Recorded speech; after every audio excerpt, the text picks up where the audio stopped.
Let's start with a question that might feel like a punch to the gut. What happens when the person who's supposed to be your cosmic other half, your twin flame, your soul's mirror, turns out to be a narcissist? I mean, isn't the twin flame journey supposed to be this beautiful, transformative experience? The kind of thing poets write about and Instagram influencers romanticize with sunset photos and cryptic captions. But here you are, stuck in a dynamic that feels less like a spiritual awakening and more like an emotional roller coaster designed by someone who really, really doesn't like you. Here's the thing, twin flame relationships are not the fairy tale rom-com you signed up for. They're more like a gritty indie film where the protagonist, that's you, spends half the time crying in the rain and the other half questioning every life choice that led them to this point.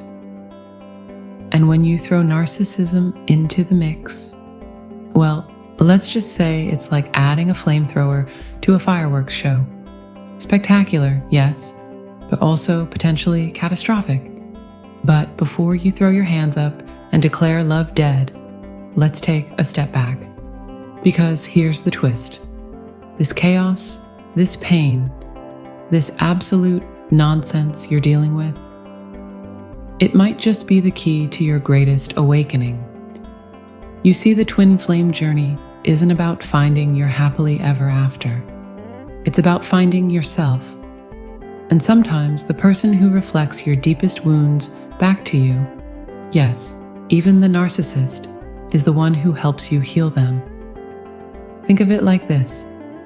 A narcissist is like a funhouse mirror. They distort reality, magnify your insecurities, and make everything feel upside down. But here's the thing about mirrors, even the distorted ones. They show you what you need to see. Maybe it's your tendency to people please. Maybe it's your fear of abandonment. Maybe it's your habit of putting everyone else's needs before your own. Whatever it is, the narcissist in your life is holding up a mirror to your shadow self.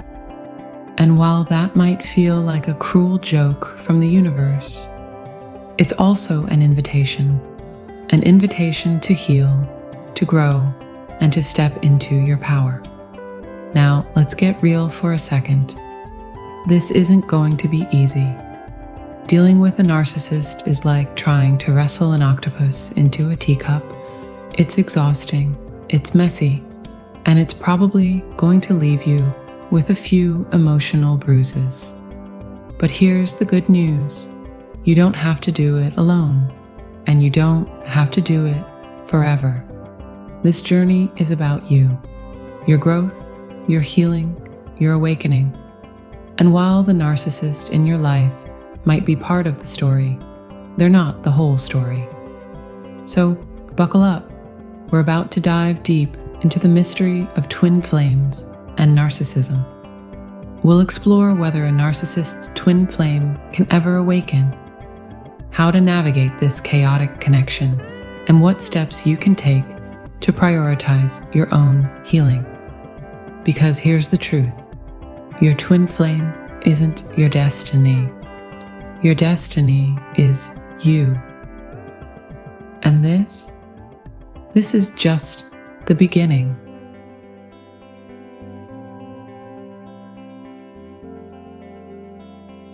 Let's get real for a second. Twin flame relationships are already messy enough without throwing narcissism into the mix. I mean, you've got this cosmic connection that's supposed to feel like two halves of the same soul, right? But what happens when one of those halves is, well, a bit self-absorbed? Okay, maybe a lot self-absorbed. You're left wondering, can a narcissist's twin flame ever awaken? And honestly, the answer is as complicated as trying to explain quantum physics to a cat. Here's the thing. Narcissism isn't just about someone who loves taking selfies or needs constant admiration. It's a deep-seated pattern of behavior rooted in a fragile ego, a lack of empathy, and a desperate need to control. It's like they're wearing emotional armor 24/7, and good luck trying to get through that. But here's where it gets interesting. Twin flame relationships are all about mirroring. They're like a cosmic funhouse mirror that reflects not just your light, but also your shadows. And if your twin flame is a narcissist, that mirror might be showing you some seriously uncomfortable truths. Think of it this way. A narcissist's twin flame is like a lighthouse in a storm. The lighthouse is steady, shining its light, but the storm is chaotic, destructive, and doesn't care who gets hurt. The question is, can the storm ever calm down? Can the narcissist ever see the light and awaken to the deeper connection? The truth is, it's possible, but it's not likely to happen on your timeline, or even in this lifetime. Narcissists are masters of deflection and denial. They're like emotional Houdinis, always finding a way to escape accountability. But here's the kicker. Your awakening isn't dependent on theirs. Let that sink in for a moment. You don't have to wait for them to get it before you can move forward. In fact, the more you focus on your own growth, the more you might just shake things up in the dynamic. It's like planting a seed in a desert. You can't force it to grow, but you can keep watering it and hoping for the best. And who knows? Maybe one day, against all odds, that seed will sprout. Now let's get philosophical for a second. What if the narcissist's twin flame is you? What if your role in this connection isn't to fix them or save them, but to learn something about yourself? Maybe the universe paired you with a narcissist not to torture you, though it sure feels like it sometimes, but to show you where you need to heal.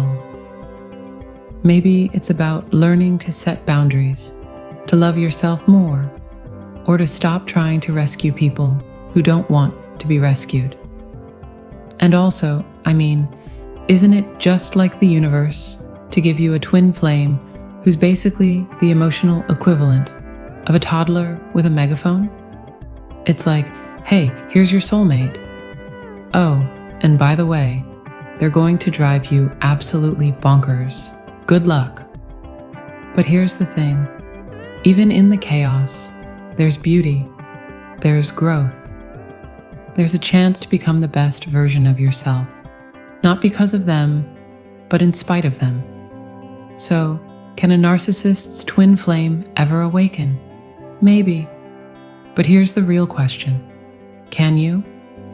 Because at the end of the day, this journey isn't about them. It's about you. It's about your light, your growth, your awakening. And honestly, that's the only thing you can control.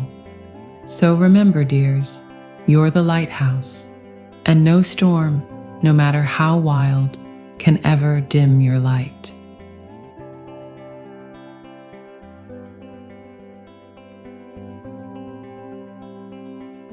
Okay, let's talk about mirrors. Not the kind you check your hair in before a Zoom meeting. No, I'm talking about the kind of mirror that doesn't just show your face, it shows your soul. And if your twin flame is a narcissist, that mirror is less flattering Instagram filter and more brutal, no-holds-barred documentary. It's like staring into a funhouse mirror that somehow knows all your insecurities and decides to highlight them in neon.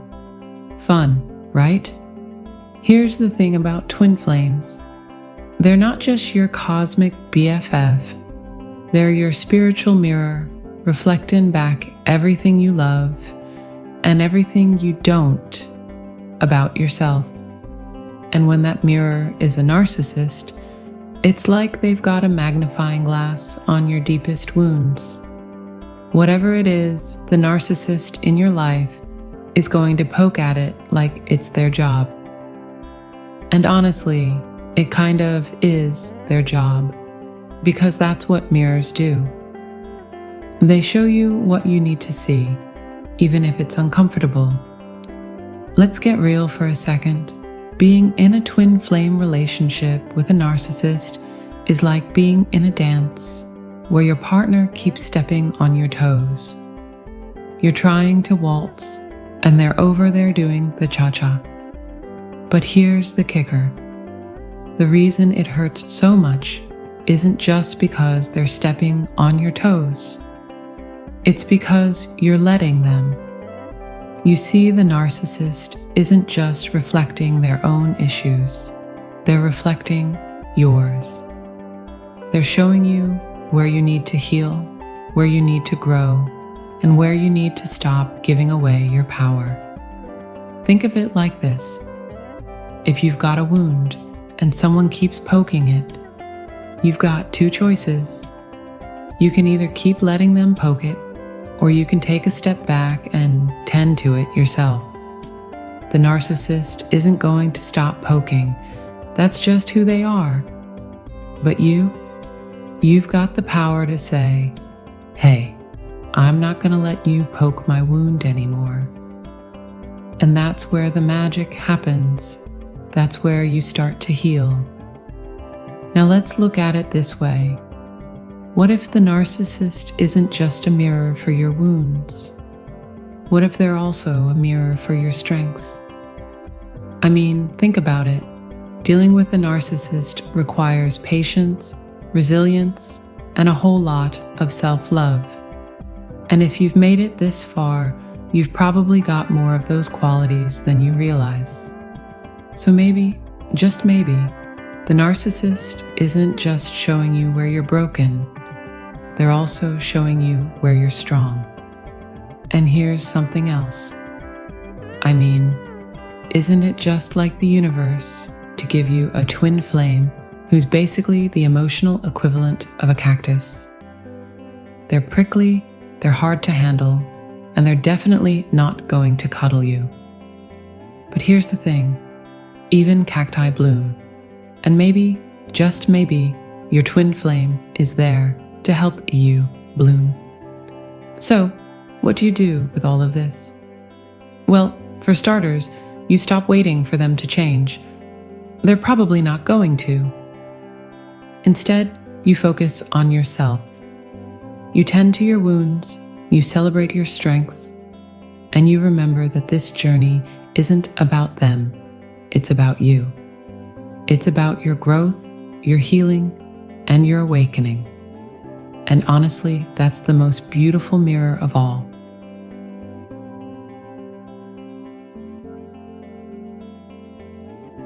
Let's get one thing straight. Being in a twin flame relationship with a narcissist is like trying to play chess with a pigeon. No matter how good you are at the game, they're just going to knock over the pieces, strut around like they've won, and probably poop on the board.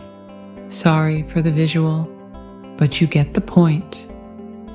The rules don't apply to them, and trying to make sense of it all can leave you feeling like you're the one losing your mind. But here's the thing, you're not crazy. You're just dealing with someone who's playing by a completely different rule book, one they probably wrote themselves. So, what do? Well, first, you stop trying to play their game. You can't win against someone who keeps changing the rules.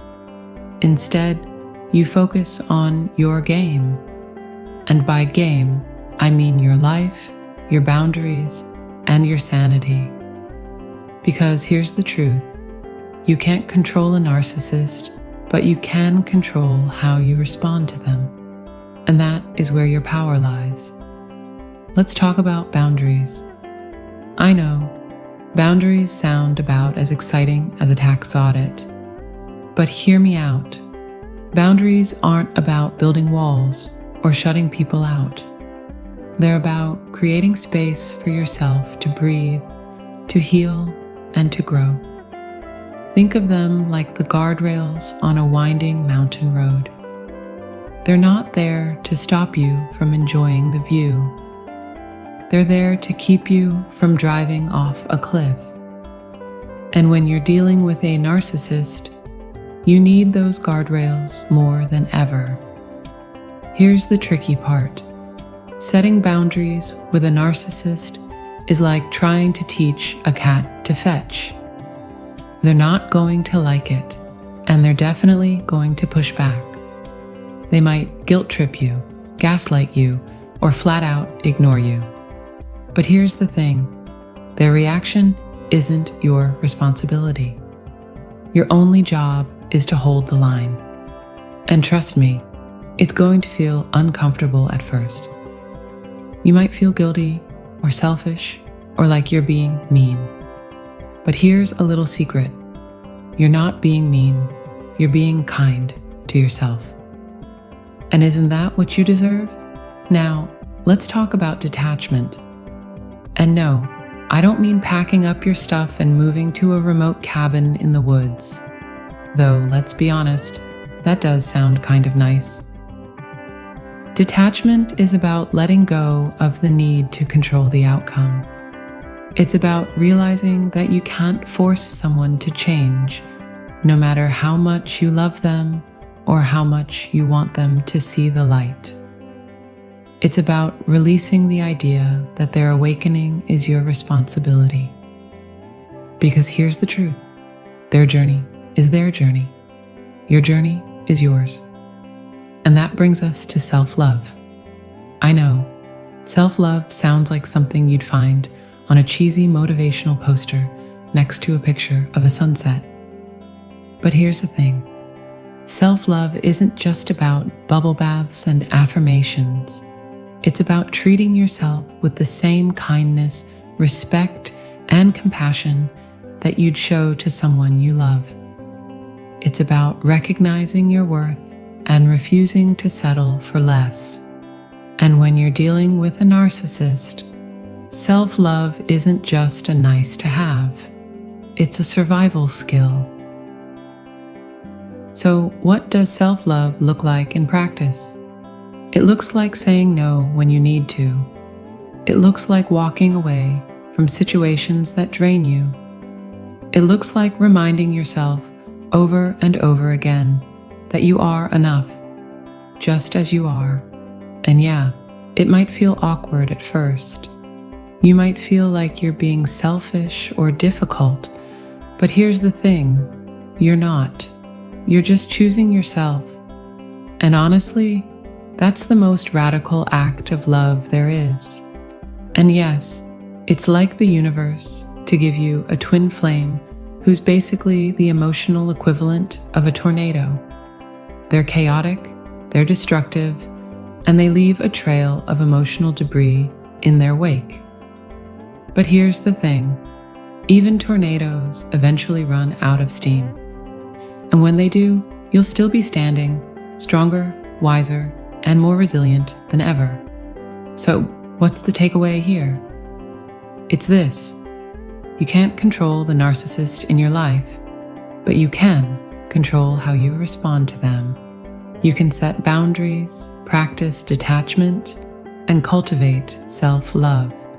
And in doing so, you'll not only survive this relationship, you'll thrive in spite of it.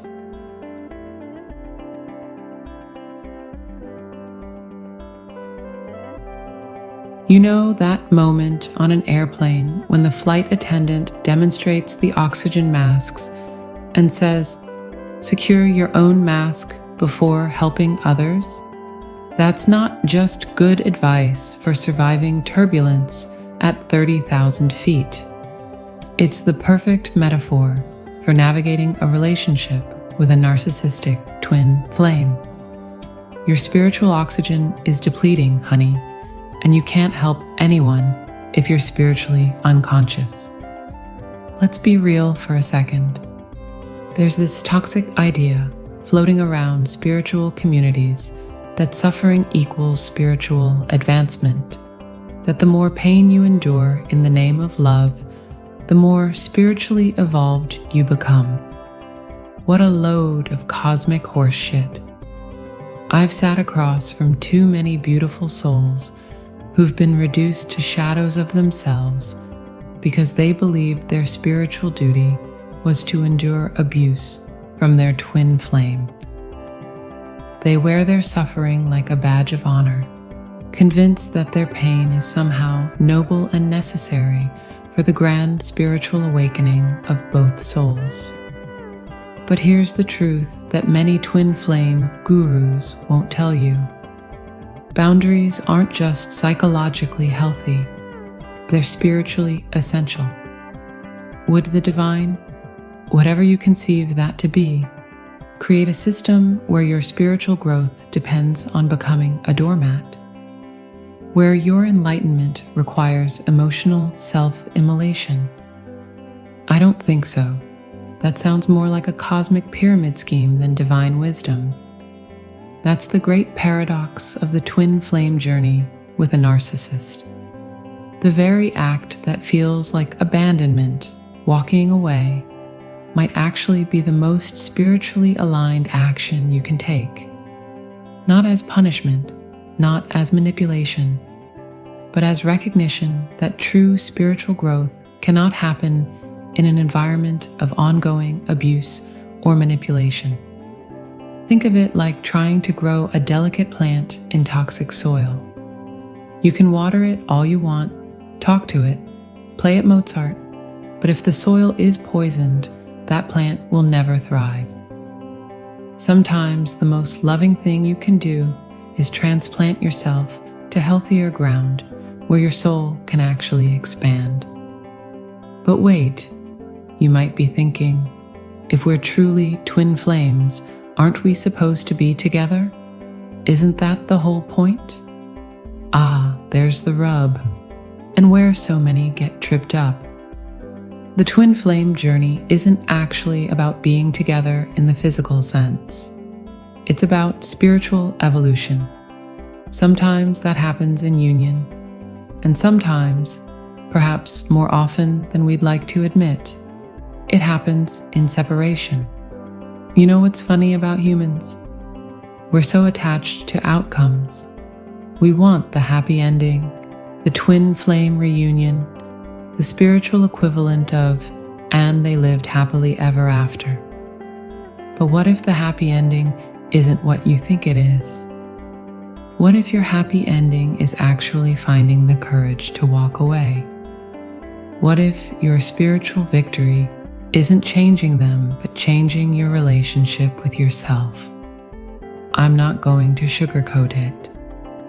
Establishing boundaries with a narcissist is like trying to build a sandcastle while the tide is coming in.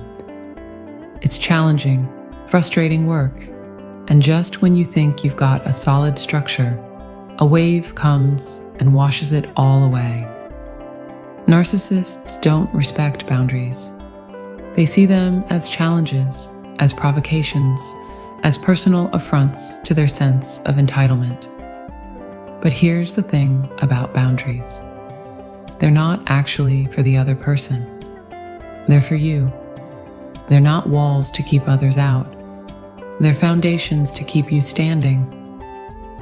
When you say, "I will not accept this treatment," you're not changing the narcissist, though wouldn't that be nice? You're changing your relationship with yourself. You're saying, "I matter enough to protect." And that, my friend, is spiritual growth in its purest form. Did you know that the word sacred comes from the Latin sacrum, which means set apart? To make something sacred, you must first set it apart, distinguish it, protect it from the ordinary and the profane. Your soul is sacred. Your journey is sacred. And sometimes making something sacred means putting distance between it and that which would desecrate it. So protect yourself. Set those boundaries. Seek that support. Do your inner work, not despite the twin flame connection, but because of it. Not as rejection of your spiritual path, but as the most profound embrace of it. And remember, the universe didn't make a mistake in connecting you with this person. There is purpose in the pain, meaning in the madness. But that purpose might not be what you initially thought. It might not be about saving them. It might be about saving yourself. And in the grand cosmic scheme of things, that might be the most important awakening of all.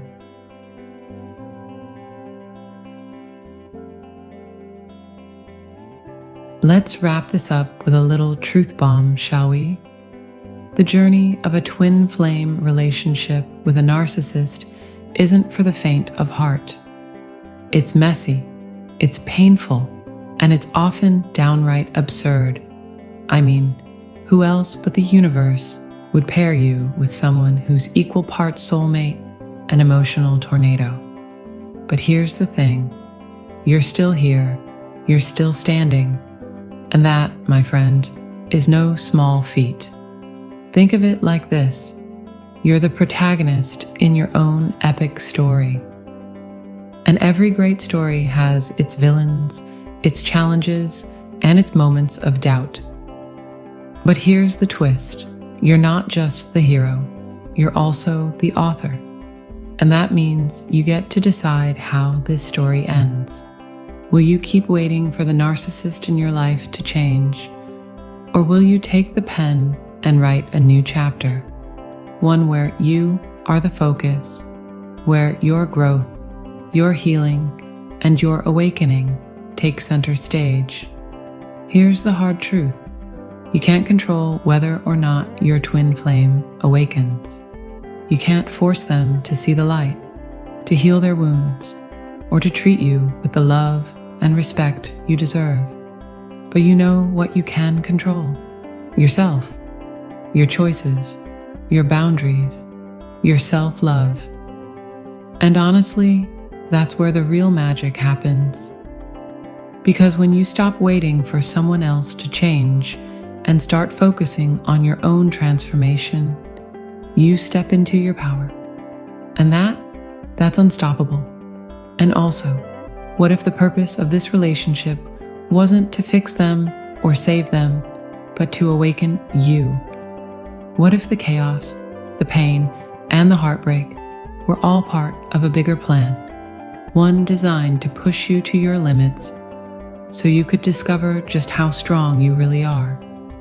What if the narcissist in your life was never the destination, but the catalyst?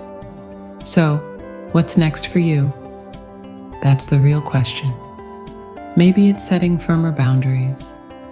Maybe it's letting go of the need to control the outcome. Maybe it's finally realizing that your worth isn't tied to someone else's ability to love you.